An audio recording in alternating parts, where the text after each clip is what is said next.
తన అందం, నటనతో ప్రేక్షకులను అలరించే హీరోయిన్ శృతి హాసన్ నిజ జీవితంలోనూ తన గొప్ప మనసును మరోసారి చాటుకుంది. అరుదైన జన్యుపరమైన వ్యాధితో పోరాడుతున్న ఓ పసిపాప ప్రాణాలను కాపాడేందుకు ఆమె ముందుకొచ్చింది. ఆ కుటుంబానికి నిజమైన దిక్కుగా నిలిచింది. ఇటీవల ఆ చిన్నారి తల్లిదండ్రులు సోషల్ మీడియాలో చేసిన భావోద్వేగ పోస్ట్ వైరల్ కావడంతో శృతి చేసిన సహాయం వెలుగులోకి వచ్చింది.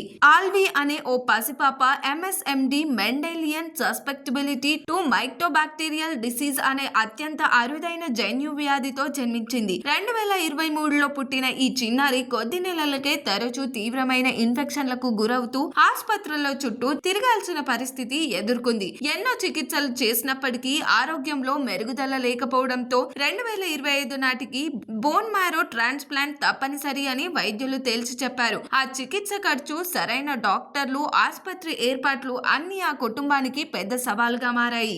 ఇలాంటి అత్యంత క్లిష్ట సమయంలో శృతి హాసన్ ఆ కుటుంబానికి అండగా నిలిచింది. విషయం తెలిసిన వెంటనే ఆమె స్వయంగా స్పందించి దేశంలోనే ప్రముఖ వైద్యులు డాక్టర్ ధరణి, డాక్టర్ దివ్య వంటి స్పెషలిస్టులతో కుటుంబాన్ని కలిపింది. సరైన ఆసుపత్రిలో చికిత్స జరిగేలా ఏర్పాట్లు చేయడమే కాకుండా అవసరమైన వైద్య సలహాలు, ప్రక్రియలపై స్పష్టత ఇచ్చింది. కేవలం వైద్య సహాయం మాత్రమే కాదు, ఆర్థికంగా, మానసికంగా కూడా ఆ కుటుంబానికి శృతి బలంగా నిలిచిందని తల్లిదండ్రులు తెలిపారు. చిన్నారి ఆరోగ్యం అత్యంత విషమంగా ఉన్న సమయంలో శృతి హాసన్ నిరంతరం కుటుంబంతో టచ్ లో ఉండి ధైర్యం చెప్పారు. మీరు ఒంటరివారు కాదు, మీ పాప కోసం నేనున్నాను అనే మాటలు తమకు పెద్ద బలం అయ్యాయని ఆ తల్లిదండ్రులు భావోద్వేగంగా పేర్కొన్నారు. శృతి చేసిన సహాయం, సమయానికి అందిన చికిత్స వల్లే ఆల్వి బోన్ మ్యారో ట్రాన్స్ప్లాంట్ విజయవంతమై ప్రాణాపాయం నుంచి బయటపడగలిగిందని వారు తెలిపారు. మరి దీనిపైన మీ అభిప్రాయం ఏంటో కామెంట్ చేయండి. మరిన్ని మూవీ అప్డేట్స్ కోసం చూస్తూనే ఉండండి LG ఎంటర్టైన్మెంట్.